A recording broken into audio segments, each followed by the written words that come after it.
This is Stephen Kotler, and you're listening to Your Superior Self. Hi, this is Rock Goddess, and I am rolling with Your Superior Self. Hi, this is Dave Meltzer, and this is Your Superior Self. Hey, this is Brant Menswar, and you are listening to Your Superior Self. Hi, this is Paul Selig, and this is Your Superior Self. What's up, everybody? I'm Aubrey Marcus, and this is Your Superior Self.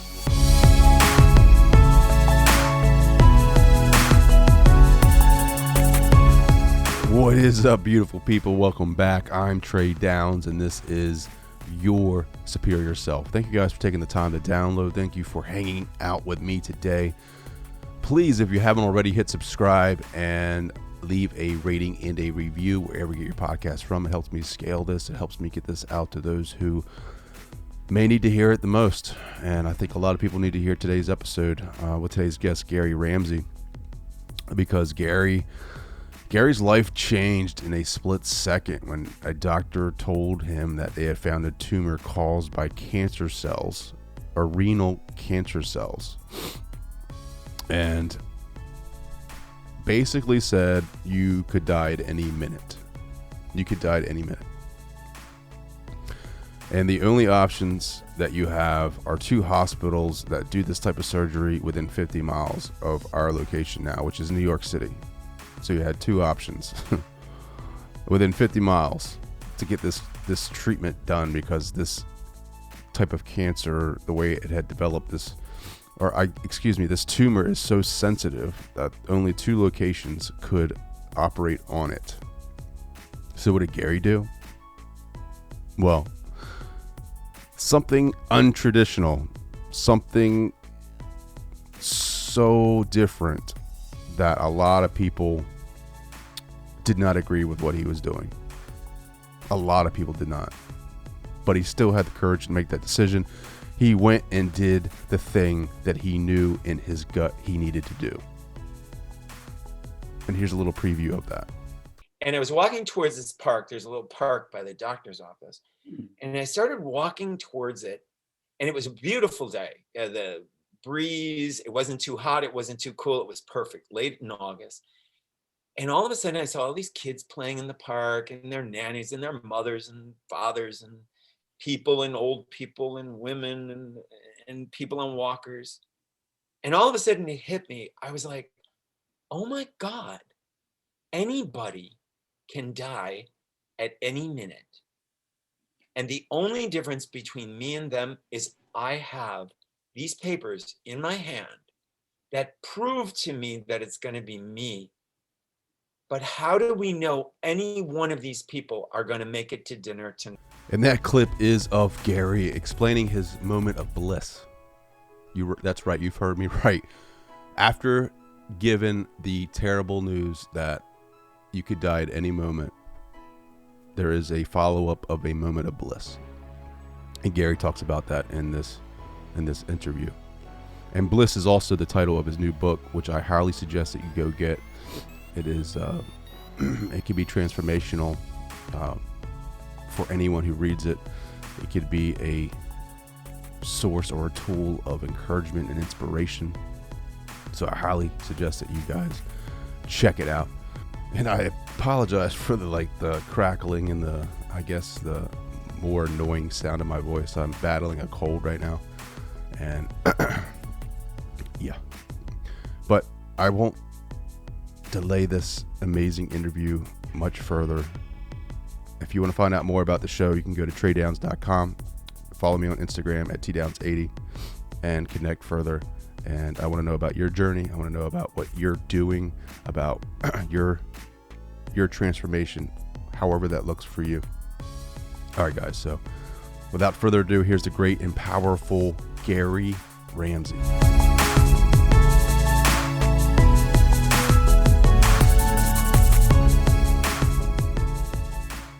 Hi, everyone. My name is Gary Ramsey, and this is Your Superior Self. Gary, my man, thank you so much for joining. I'm so excited to talk to you, buddy. I am so excited to be here, Trey. Thanks so much. So your story is so unique. So just to give everybody a little kind of a backstory, I reached out to Anita Morjani and her team to get her on the show because she, I read her book, Dying to Be Me, I think it is. Yeah. And then her team recommended you. So I followed up on that, followed up on your story, and I was like, yeah, I got to get Gary Ramsey on the show. This dude is legit. His story is very inspiring. Never had an opera singer on here though. That's the first. So first time opera singer. First time for everything. So welcome. Thank you so much. Thank you. Opera singer. How'd you get into that? Well, I've got to be honest. It really came off of my work. I was an actor, and then from there I became a teacher, and I got involved in voice and teaching voice, and I was mainly doing it at an acting school. And then from there, I became an Alexander Technique teacher. Are you familiar with that? No, not at all. This is all first for me. Alexander Technique, yeah, it's an old method. It's been around for over 150 years. He died in 1955. It's basically, though, about how we utilize ourselves in our daily life and how the relationship that we have inside of our bodies and our minds in relationship to our body is actually kind of creating our reality. So either you're living in your life at ease, or you're living at your life with, with opposition. And he was really teaching about finding ease, balance, and not letting things be so hard. He was very big on efficiency. The more efficient you are, the easier your life is. And it turned out to be a really mind-blowing thing for me. And through that, I discovered my voice as an opera singer, actually very late in life. It was kind of a fluke. And but you're pretty good at it. I mean, you're really good at it. I listen to some music, like you're pretty decent. Thank you. And I really only did it because I had met somebody, very famous opera singing teacher, who I really wanted to work with, but the only way I could work with him is if I sang. And he was amazed at my ability to take on his training so easily. And then from him, really, I got all my jobs. I never really wanted to sing opera ever in my life. And then it turned out that I actually loved it and started doing Europe, started doing here in America. I got into a lot of kind of new cutting edge things in the opera world, got a big Times review back in 2010. And so I kind of hit on the scene, and that's really how that started, all by accident, really, by accident. Man, that's amazing.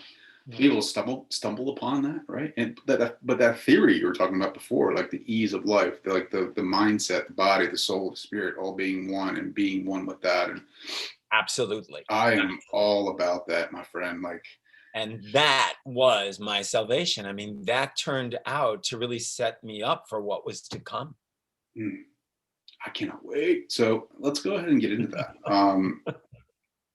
So yeah, why don't you go ahead and start? So you battled cancer. It wasn't now cancer. See, yes, I had cancer. Although, as I was told by my doctor, that was the least of my problems. Not exactly something you want to hear from your diagnosis doctor. The least of your problems. Yeah. What he actually said to me, literally, and this is what I told Anita Morjani the first time I met her. She laughed.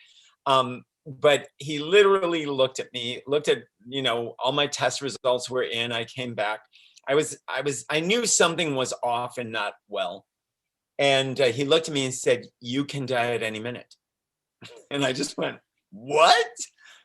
And he goes, "You can die at any minute." I actually thought he was kidding. And I didn't even know what to say. I mean, and he literally just pointed at me and looked at me, and he was dead serious.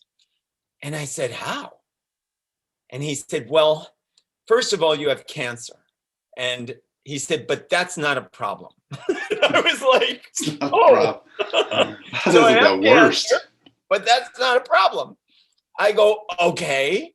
And he goes, "What you've got is you've got this huge tumor." He said, "And this tumor is traveling up your renal vein and it's going towards your heart. He said, it's called a branching tumor. One of your branches has branched in this wild place. It's absolutely gigantic. And he said, and it's going straight to your heart. If the tiniest piece of that comes off, he said, it's a highly trafficked fluid area. If the tiniest piece comes off, he said, it's going to stop your heart. You're going to be dead within, 8 to 10 minutes. So I said, well, what can be done about it? He said, oh, that's the bad news. And that's when I thought I was going to jump out a window. I was like, that's the bad news. I couldn't even believe he was actually saying it to me. I realized, though, in retrospect, he was really himself in a panic.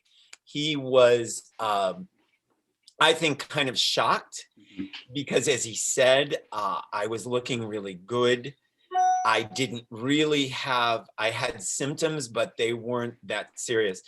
But he said, people with your kind of tumor, he said, are usually dead. He said, usually they're already dead. He said, I don't really even understand how or why you're still walking around. He said, but what I can tell you is that this thing can kill you at any second. He said, and there's really not much we can do. It became clear. He told me anything they try, he said, anything they try is going to aggravate this tumor and cause it to, he kept using the word as flake off or rupture, particle rupturing, which would stop the heart. And he said, and to be honest, he said, I just don't see how you'll ever even survive a surgery. He said, the chances of you coming out of a surgery to remove this safely, he said, is almost nil. He said, the best thing I can suggest to you is get your affairs in order as soon as possible. Yeah. Hey, what brought you in? Like, what was going on with you to go to the doctor? This isn't like a regular physical, right? Like, well, no. What had happened is originally I had always had a problem with stones. So I basically thought this was a kidney stone that was starting to occur. And I did have an incident where I passed some blood with it, which is not uncommon with kidney stones. And I went to the doctor the first time. That was my regular doctor. And he said, everything's checking out. There's no problems here. He said, if I were you, what I would do is if anything happens again, just go to a specialist. Don't even bother coming back here. He said, go to a specialist. I said, fine, but nothing really happened. And then a couple of months went by and I had this weird feeling with my stomach, but it was odd. And I had taken an antibiotic for when they usually give you one when you pass a stone in case you got an infection. And I thought it was something with the antibiotic because I usually don't do really well with those. And then it still wasn't going away. So another health practitioner said, why don't you cut sugar out of your diet? It'll flip your stomach. It was probably the antibiotic. Why don't you try it? And I did. And to be honest, I felt fantastic. I felt really good after like the first, maybe 2.5 weeks. But then I started losing weight, which I expected because I cut the sugar. And then all of a sudden the weight loss seemed to be bizarre. And I thought, wow, that's weird. And then it was one of those things where I thought, didn't I just weigh 3 more pounds yesterday?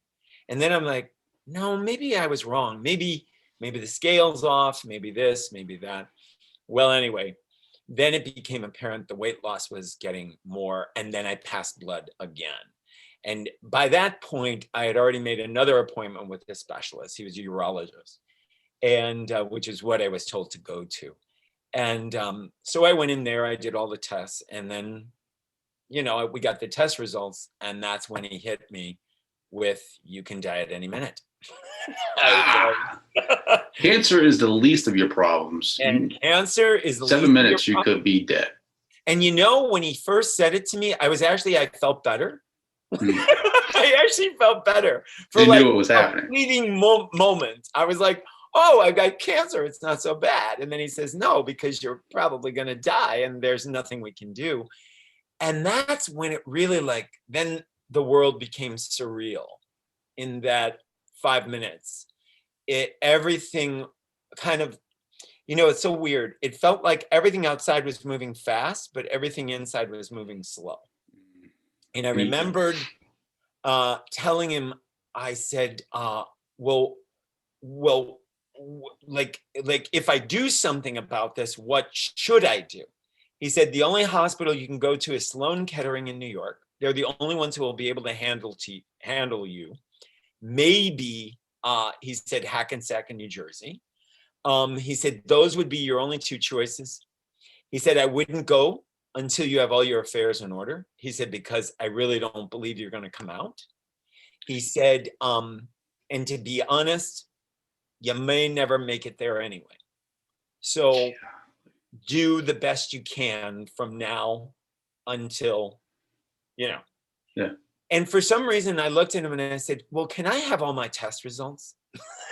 I don't believe you. I still don't know why I said that, because it was like, what was I going to do with them? But I just said it, and he looked at me and he was like, yeah, I mean, sure, we'll give you a copy, and literally he also wrote down a doctor at Sloan who would maybe be able to help me out. And then I turned, and the nurse had all the results all copied and ready. It was like, and then I thought, oh, wow, I think they don't want me to die in the office. I think they want me out of here. So I went. He was really kind. And I got outside, and that was the beginning. I got outside, and it was like I went out the door, and I felt like, whoa, I can breathe. And I mean, like, I really could breathe, like better than I've ever breathed in my life. And I just started walking, and I really felt good. And I was walking towards this park. There's a little park by the doctor's office. And I started walking towards it, and it was a beautiful day. The breeze, it wasn't too hot, it wasn't too cool, it was perfect, late in August. And all of a sudden I saw all these kids playing in the park, and their nannies and their mothers and fathers and people and old people and women and people on walkers. And all of a sudden it hit me. I was like, oh my God, anybody can die at any minute. And the only difference between me and them is I have these papers in my hand that prove to me that it's going to be me. But how do we know any one of these people are going to make it to dinner tonight? And I got to tell you, Trey, that hit me like a ton of bricks. And I went into a state that I will just always say was like this state of bliss. I felt like, I can't even tell you if I shot more into my body or out of my body, but it was like I was, whoa. And I know at some point I sat down, because that's how I remembered then that I was already sitting on a bench. And I was so blissed out. It was like I thought of nothing, but just this pure, it was almost kind of like feeling like people when they describe when they die. It's this feeling of just like everything was great. And then what woke me out of that was Anita Moorjani. And she is the first thing that came to my head. And it was like she woke me up. I mean, not that she was really there, but it was her story and her essence that kind of woke me up. And I thought, Anita Moorjani. Now, I don't know, do your viewers, do your people know her story? Well, they will. We're going to have an interview set up, but yours will release before hers. So, oh, okay. Yeah, you can. So, yeah. Just very quickly, Anita was a woman who was dying of end-stage cancer. She was stage 4B lymphoma in a major cancer hospital in Hong Kong. She was on her deathbed. She was only given like 40 minutes or 35 minutes to still live. Her organs were failing, and she had a near-death experience, and she came out of it. And she told them that she was going to be fine, to take everything out of her. And the woman is alive today. And there is no medical reason why she should really be alive. Her book I had read, 3 years before my cancer. And when I read her book, I was so inspired, because I had never read a firsthand account of somebody like that. I've read about people who have had those experiences. There's some famous ones, but you know, they never wrote about it. They never became famous, and she was. And I thought of Anita, and I thought, oh my God, she was dying in a coma. Here she was riddled with cancer. She's alive, so maybe something will happen for me. And that was the first thing that woke me out of that state of bliss. And I shot up and I thought, wow, so I guess then I should do something.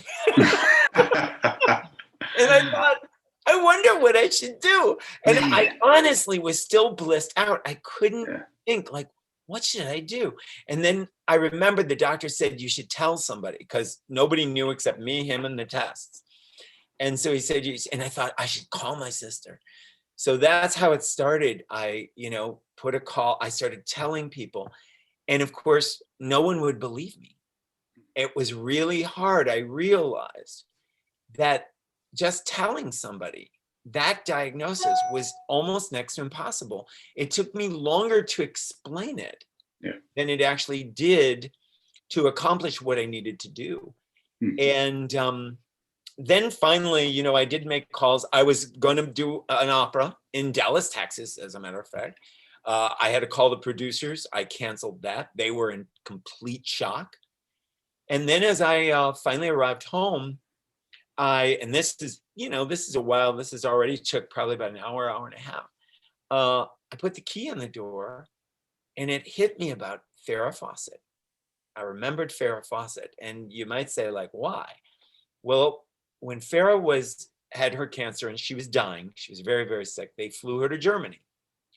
And I remembered, I was puzzled by that. And I had asked a friend, and that's what I remembered, a friend.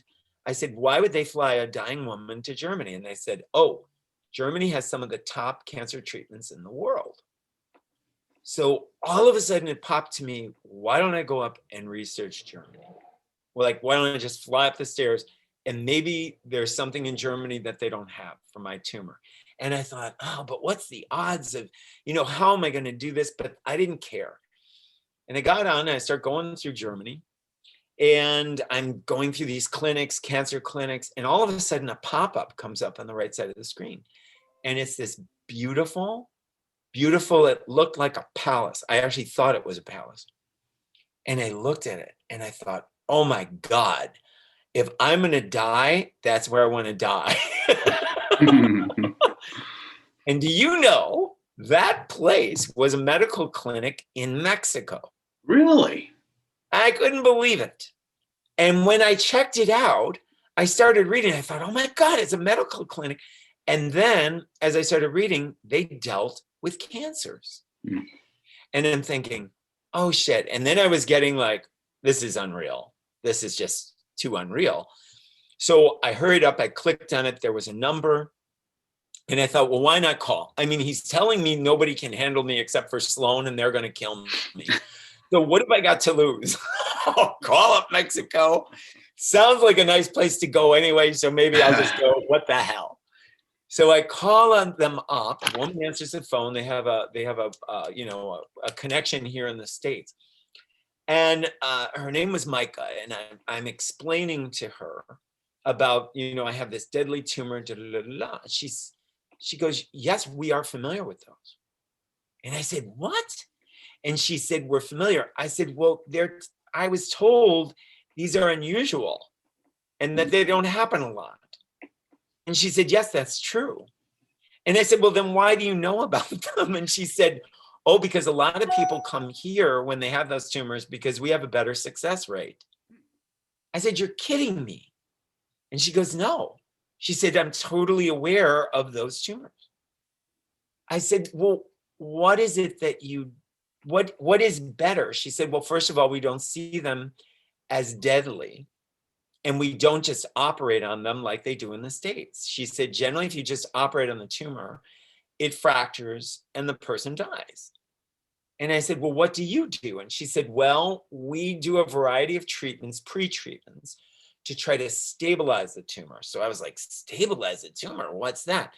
She says, well, we try to make it angry. We try to make it upset. And when tumors get upset, they start to kind of contract on themselves and they get tighter and tougher, and they're not as fragile as your tumor sounds like it is. I said, you're kidding me. And how are you going to do this? And then she explained it's through diet, it's through this, it's through that, that you have a whole team of doctors, blah, blah, blah, blah, blah. Well, I'm like, by this point, I'm like, well, I mean, I don't think I have a choice. I was like, I mean, sign me up. Mhm. He said, well, you know, but the problem is we need all of your medical records. And I go, I've got them. Like, they're right here. I've got them. She's Talk like, about fate. oh my God. And she even said to me, she said, oh my God, that was so astute of you. Most people don't take them. I said, I know. I don't know. I didn't know why I asked the doctor, but I asked him for the records. I wanted a copy. And she said, this is going to save a lot of time and da da da. And she said, you're in such a good spirit. And I said, because I'm just on this high. And she was like, well, when did you find out about this? And I said, yeah, like about 2.5 hours ago. She's like, whoa, you are really in a good place. And I was like, you know, I feel great. She said, well, sir, I'm going to tell you something. That's one of the most important things. When people are in a good mindset, that can produce miracles. And she said, and now that you have those medical records, this is going to save a ton of time. I said, good, because I don't have any. And we laughed. Oh, that's great. That is awesome. And then you, I get, how long did it take for you to get down there? I mean, I'm sure there. Well, now here is the deal. Once the records go in, then they have to assess. They have a team, and they assigned each person, each patient, a team. They don't actually call you a patient. They call you a guest. They never refer to you as a patient. You're never sick. You're never sick. Even though you're dying, you're never sick. And they assigned, you know, my team. And then the team decides if they feel they can help this person, because they don't want people coming out there and then dying. They want to make sure that they have a good chance. And they said, we feel he has a way better chance here. The application is extensive. They ask about your psyche, your mental, your emotional. I mean, it's huge. And then they take a chance on you. So I found out within 2 days. It was because I was diagnosed on a Tuesday. I heard from them on a Thursday. I was able to get all my affairs in order. I was working the whole time, just thinking like, I'm definitely going to go. I'm sure they're going to take me. They did. And I flew out and was there on a Sunday. So from a Tuesday to a Sunday, I completely closed down my life. And I went to Mexico. Were you able to stay on that high though from that Tuesday? I mean, after that call with Mexico, were you able to stay on? Honest, I had this blissful high. Now it would come and go. I started having a lot of people who were becoming hostile towards my decision. I had a lot of people that were threatening me, telling me they would never speak to me again. This was some kind of ripoff. How can you even think of going to Mexico when they told you to go to Sloan, et cetera, et cetera, et cetera. Didn't even, I mean, most of it was like, okay, all right, well, thank you very much. And I was just making my way to Mexico. The only thing is they did say there is a good possibility you can die. Your chances are better here than in the States, but we do need a representative. So we need someone from your family here representing that if you do pass, we have somebody who can sign papers and can get your body out of the country. And I said, I got my sister to do it. She was going to fly down and meet me for the operation. That's all I needed her there for, was the operation. They said, you won't die. There's no way you're going to die before the operation, but you could die during the operation, which I was told I probably would die during the operation. So I was fine with that. And my sister, we arranged it. I got the ticket. I found this astounding deal because it was a one-way, because I wasn't going to book a round trip. Like, why book a round trip if you're not going to come back? And it was all perfect. I could not believe how well everything fell into place, which is really why I wrote my book, because I realized that when you are in like a superior place, this state of bliss, you are invincible. I mean, I felt absolutely invincible. There wasn't one thing in any problem that arose. Like, for example, they had mentioned that a lot of motion and being in a pressurized cabin could maybe offset the tumor. And the doctors immediately told me what to do, how to eat until I got there, and how to treat myself until I arrived in Mexico. And the tumor was totally fine. Everything was fine. I never had a problem, never got sick. None of it. Interesting. Like, I mean, yeah, I guess you're like, yeah, well, did you have health insurance? No, I did not. Okay, so that was that, I'm assuming that's a major factor in your decision, right? Well, that was a major factor because, which that happened, and you know how difficult the whole insurance thing is. My insurance many years ago had gone skyrocketing, and I decided many years ago I would make a personal insurance account. So I did have insurance, but it was my insurance. It was me. I mean, that money was mine that I had set aside, and I had never touched it. I'd never touched it the entire time. And then there it was. And I had all my medical stuff I had taken out of that account. And now I could make whatever choices I wanted because it was my money. Sure. Did you get any like pushback from the states on health, like on treatment because of that? Because you just had cash. Like, did they say anything to you or limit you to any type of? No, they were just like, this is what you got to do, and that's it. Just had cash. And what people don't know, by the way, is when you have cash here in America, even my diagnosis, when you have cash, you have a lot more power than when you're dealing with an insurance company. So, for example, I had to have a CAT scan when before my cancer, when I had to be diagnosed. CAT scans cost about $9,000. So I called up radiology departments. I said, I don't have insurance. What can you offer me? First one says $2,500. I said, great, I'll let you know. Second one says, I said, I got an offer for $2,500. How much can you do? And they said $1,600. I said, great. The other one said 25. And that one, they said, and if you get anything lower, call us back. So then I knew I was going to get lower. Oh my God. Look at that. I know. So then I did. I called the next place, one of the busiest labs in New York City. I called the busiest lab in New York City. And I said, I just got this offer for $1,600. This is what I need. And they said, if I get it lower, to call them back. And she said, don't even go any further. You won't get it any lower. We're offering you $750, come with cash, and we will do that scan for you. So I got a $9,000 scan for $750. And I had started doing that. Yeah. I had learned that long ago because remember, I've been doing this game. I stopped my insurance probably in 1991, I think. 1990 or 91. And then every month I would bank my premium. So it was like I still had insurance. It was just going to me. Just you. You're the insurer, right? So once I learned this scam, I've done this over and over and over. And see, it's totally legal. Number one, it's like buying a car because when you're your own agent, you're just pricing. That's all you're doing. And I found out that it's easier on their end because they don't have to process. See, they waste hours in processing. It costs them way more money, which is why they overcharge. So that's really when I learned how to do that. So my whole diagnosis cost me under $1,200, which if I would have had a deductible, it would have cost me $2,500. Yeah. But I just paid it outright.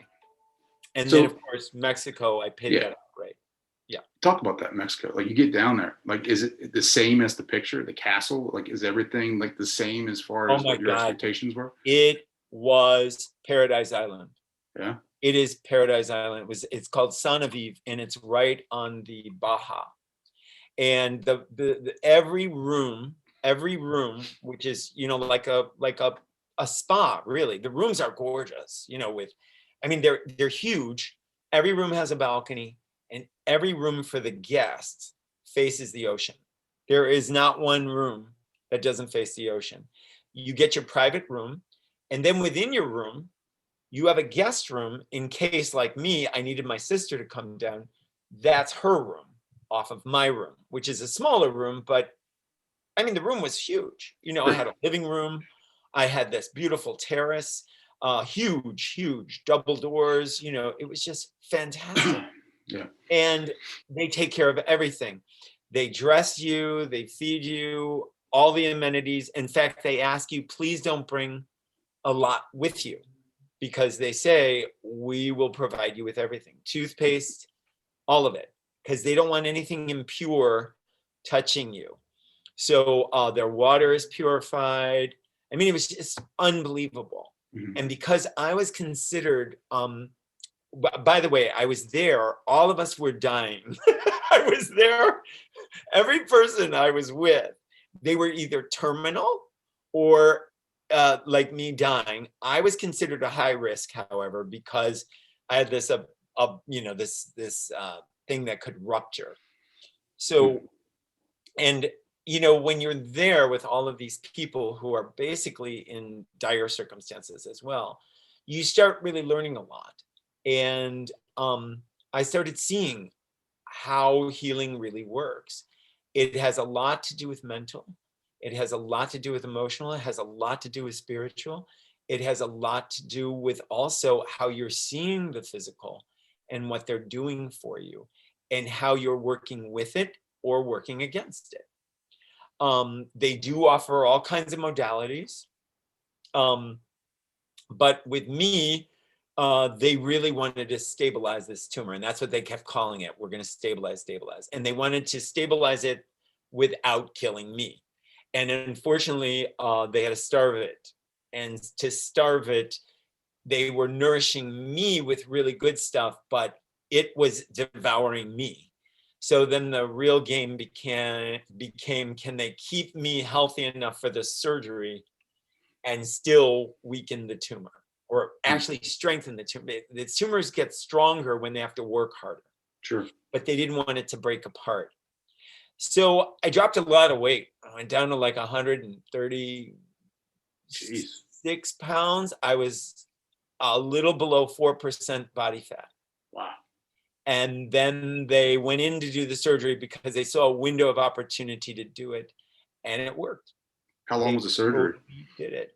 And the surgery, they said it was one of the fastest of these kind they'd ever done. It was a little over 3 hours, and they couldn't believe it. They said that your tumor came out like a baby. They said, because a baby's not attached, you know, other than the umbilical cord, it's not attached. It comes out. They said yours did the same thing. It just literally just came out, and it didn't rip, nothing tore. They said there was no blood. They said it was a perfect surgery. Perfect surgery. So the tumor comes out, but you still have cancer. I still had cancer. So how do you treat that, or how do you rectify that? Like, I mean, you said that they had remedies for that, right? Well, yes. Now they do chemotherapy, but that's what I was expecting, because they can do Western modality as well. And then when I went into the conference, they took my kidney and the tumor, they shipped it off, and they said they wanted to examine it. And I was like, all right, you know, I didn't care. And then all of a sudden, when I went back in to see the doctor, after I got back up and moving, and I did really well, really quickly, they said, I said, so what are we going to do about the cancer? And they said, we're going to put you on a serum. And I said, a serum? And they said, yeah, we broke down your tumor of your kidney and they're going to make a serum out of it. I said, well, what is the serum? And they said, well, it's things that the tumor was made out of. And what we're going to do is put that into a serum and we're going to re-inject it into your body. And what's going to happen is you're going to become immune to that cancer so that it can never metastasize. And I was like, what? And they were like, yeah, you will be immune to it. Like you won't ever be able to catch that cancer again. What? And I was like, what? And they said, yeah. And if there's like a radical thing that's floating around in your body, it won't be able to kill you because you'll be immune. They said, it's just like a vaccine. And I thought, oh my God. And I said, well, what about chemo? And they said, you don't need it. They said, the vaccine will do everything. And I said, well, then what after that? And they said, well, then that's it. That's done. It. That's fine. It's gone. And I was like, so what do I, and then of course they put me on diet and certain, herbs to strengthen me because I was so weak from the loss of weight and body fat. But that was it. Jeez.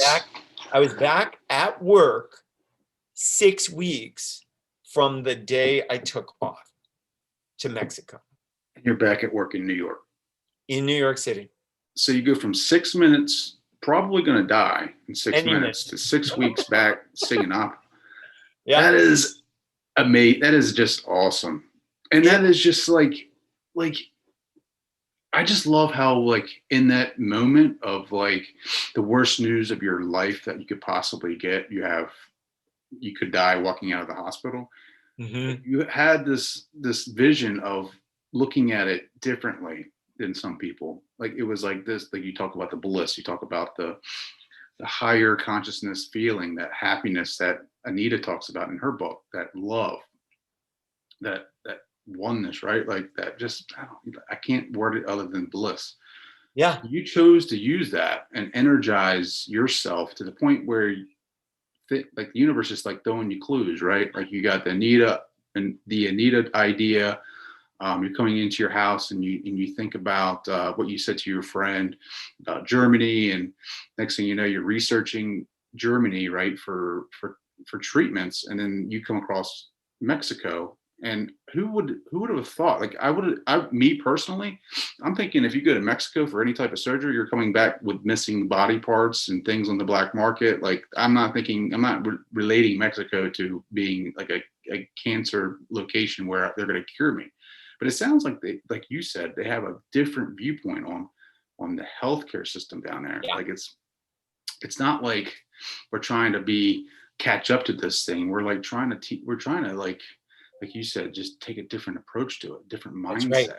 And that's really what hit me. It was a different perspective. And I thought, oh my God, isn't that like everything? It's you look at something and you can look at it from a different perspective. Is the half of a glass of water half full, half empty, or is it just a half a glass? What is it to you? What is your perspective on it? It's always a half a glass of water. So now what is it? Is it life-saving? Is it life-threatening? Is it disgusting? Is it spectacular?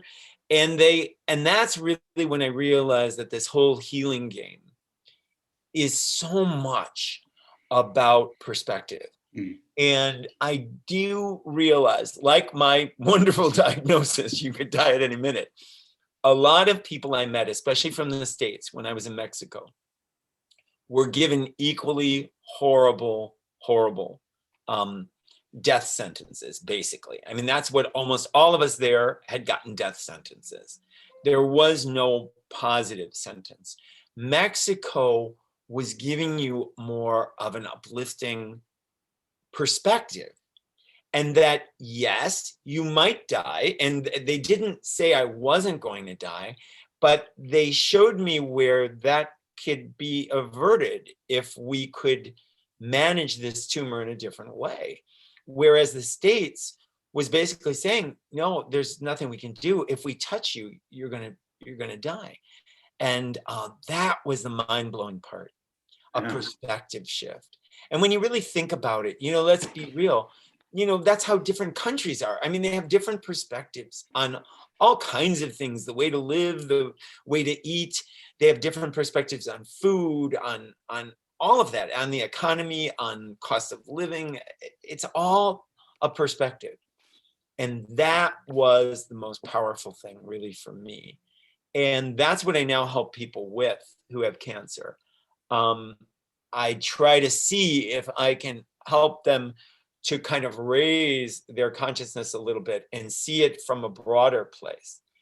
Even if it's a death sentence like mine, it doesn't mean you're really going to die.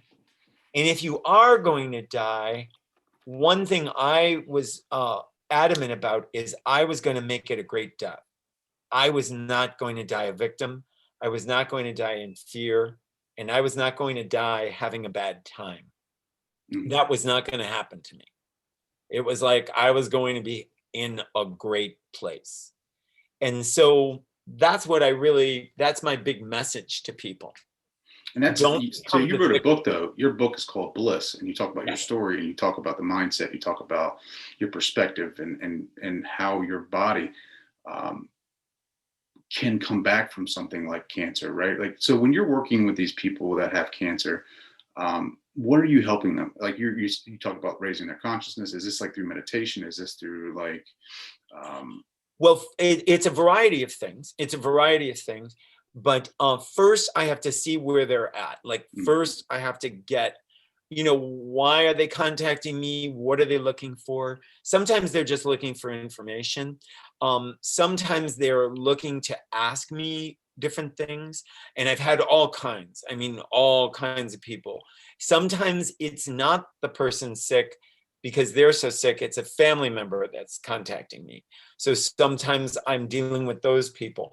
But first, I try to get a perspective. Okay, where are you at? Why are you contacting me? What is it that you're looking for? Where is everything at? And then we start to go from there into, I ask a lot of questions. And I try to find out, well, how do you feel about your diagnosis? Or what are you thinking about? See, because it's not so much me telling them something, it's more about them discovering what's going on within them. The one thing I did learn, especially because I went to Mexico, like you had mentioned, most of my friends thought I was going to go out, they were going to steal my body parts, they were going to murder me, it was going to be like China, they're going to harvest my organs and then they're going to dump me in the ocean somewhere. And I realized that people who are ill, and I won't even say cancer, just people who are ill, they have a lot of pressure around with the people who love them. And I think the people around them really do love them, but people around them have a tendency to need the person ill to do what they would be doing. They do not take in consideration the person that's actually sick. They take in consideration themselves in relationship to the person who's sick. It became more and more apparent to me. It's really bad when it's husband-wife teams where the husband's thinking one way, the wife is thinking the other way, or vice versa. It's really bad when it's children, parent. The worst, of course, is when you have a child that's ill. The children, because the parent is the only way for the child to survive. Unfortunately, children, there's a lot of laws that restrict parents from what they can and cannot do.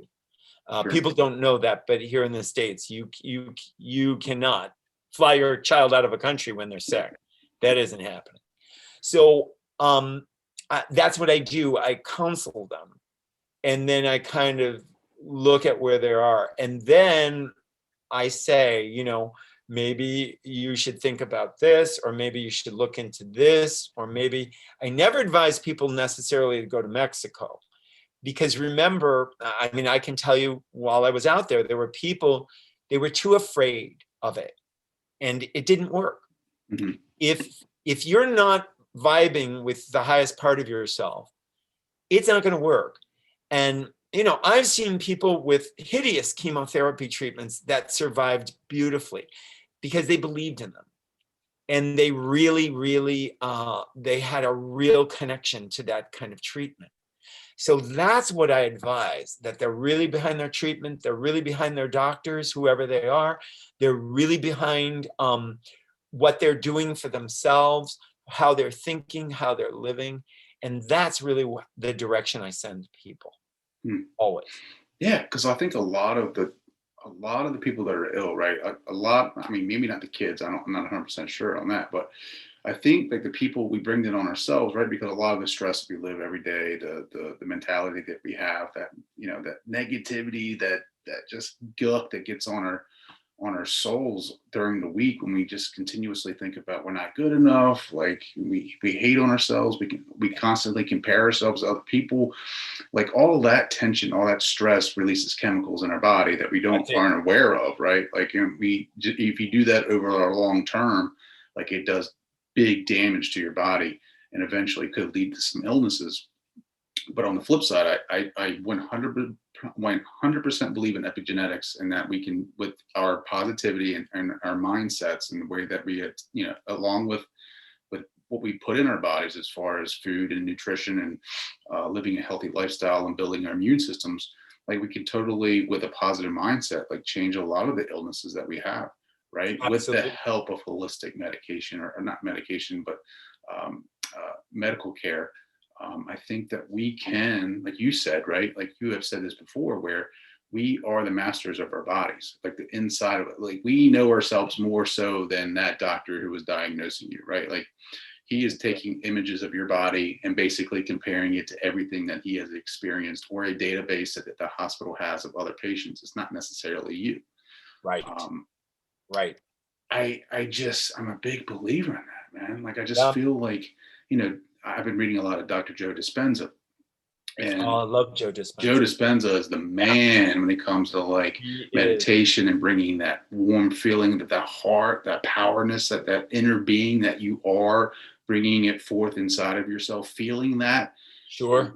Becoming one with the higher consciousness of the universe. Like people are like, what are you talking about? That's woohoo. It's like, but the data that he presents in all of his books supports some of the claims that he makes, like some of the people that he talks about, and he'll come out and tell you, he's like, I don't care what people think of me. I've been having these retreats for years, and I'm collecting all this data on people that have been sick or ill, and they're curing themselves with the practices that they're doing, meditations. Exactly right. And again, we're talking about the mind and the relationship of the mind and the body. And as I said earlier, I think that's where that Alexander work helped me tremendously, because I already had a really good relationship going on. And then we got this hideous little cancer that developed. And they even told me why I actually got into trouble with that kidney, which I also found really funny, because after the surgery and they broke down my kidney, they said, wow, you were in a really bad car accident. And I went, what?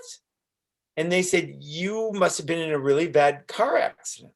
I said, no, I've never been in a car accident. They said, well, you had impact on the right side of your body. You had trauma.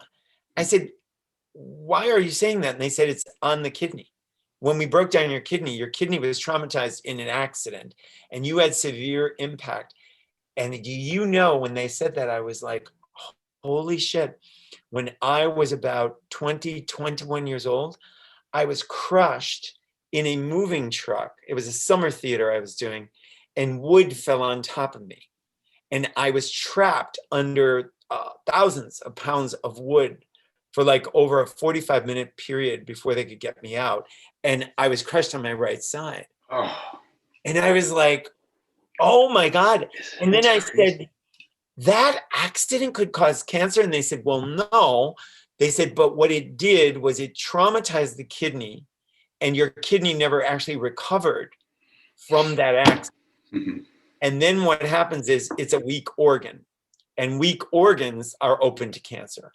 They said, so, and they said, you know, you were only like 20 years old, and, you know, I was 57 when I got the cancer. So they said 37 years, they said, to be honest, that kidney did really well, but it finally gave out. And of course, it got this cancer. And they said, your cancer probably, the tumor was so massive they said, your cancer's probably been there for quite a while. They said it's probably been going on for years, but it never caused you a problem. So you didn't know. And then they told me a lot of people die with cancer in them, but it never causes an obstruction or a problem. People think cancer makes you ill. It doesn't. They said the body knows how to reroute and how to maintain and even how to isolate cancers. They said yours was very well isolated in your body. They said, so it's really not as deadly as people think, but we have this consciousness where we believe, oh my God, cancer, the big C. And that they said, and that's part of the problem because the person's psyche already feels like it's victimized. It already feels like it's done for before you've even started treatment. Yeah. What was your mindset, like that positive, like glass half full mindset before the cancer, or did it change after they diagnosed you? Well, I'll tell you, I had a lot of experience in my life, and I was I'm the type of person who's much more on the positive side of things, and I don't get too freaked out by stuff. When I got the diagnosis, and when here in the States, I was pretty convinced that I would die, but I was so blissed out, I didn't care. It didn't affect me in the same way. And I thought, wow, my life has been great. So I'm not gonna, I'm 57 years old. If this is how it ends, which made me feel even more calm. There was no fighting. See, again, a lot of people get into a fight mentality.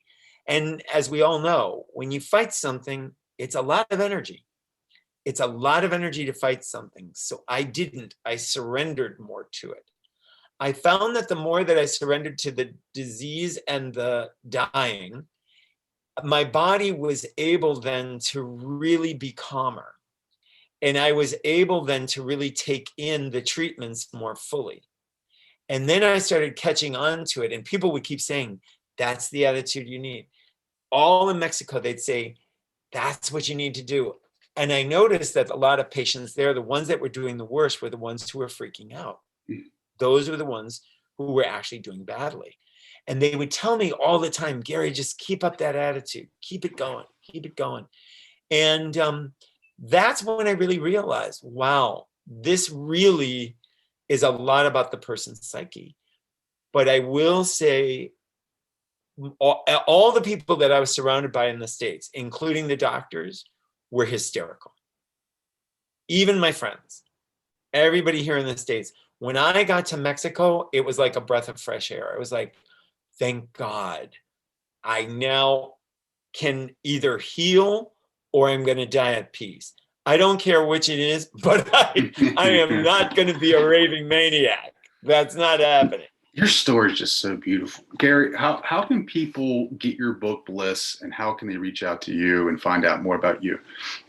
Okay, well, Google is always the greatest thing. My book is on Amazon, and I self-published because this topic is not popular with publishing companies. So, because I touch on a lot of different things in it. I do talk about insurance. I do talk about my disease. I do talk about the problems I met along the way and then how I dealt with those problems. Because there were problems. There were, things that became pretty sketchy there for a while.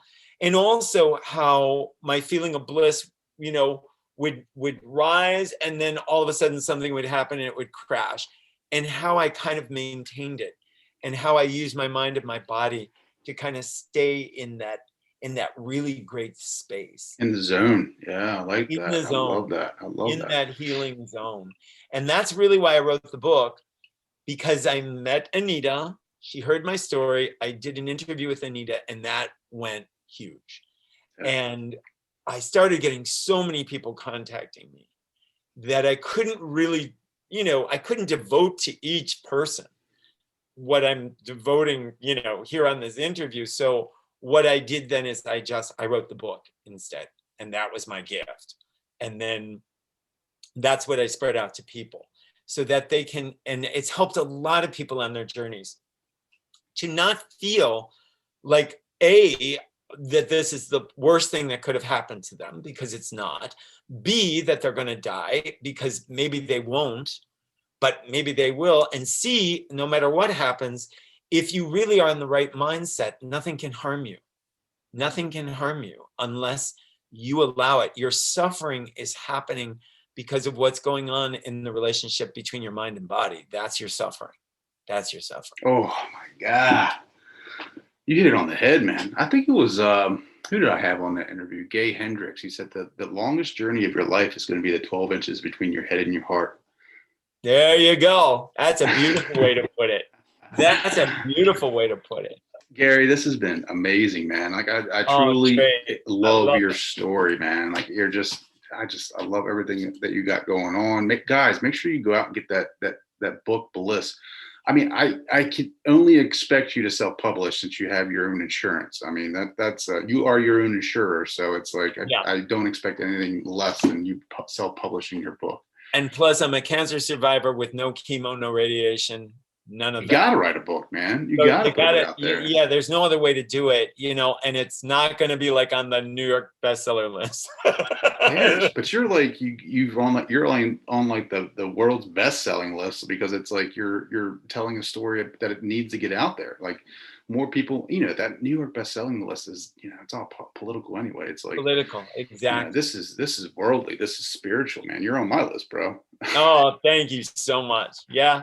And I'm on Facebook, Gary Ramsey, same thing. And, Instagram, Ramsey Bliss. So it's out there. And pretty much if people Google, they'll see, where I am, interviews, all of that kind of stuff. Awesome. Gary, thank you so much for joining the show, man. This has been amazing. Excellent. And thank you so much for having me. I really enjoyed it. I want to say thank you to Gary for joining the show and hanging out and just being a source of inspiration, having a beautiful conversation about facing death and the courage to do things a little differently, regardless of the resistance that we encounter from others. And please go to traydowns.com, leave me a message over there, and follow me on Instagram at tdowns80. Guys, this has been fantastic. I hope you guys have an amazing week, and I will talk to you later.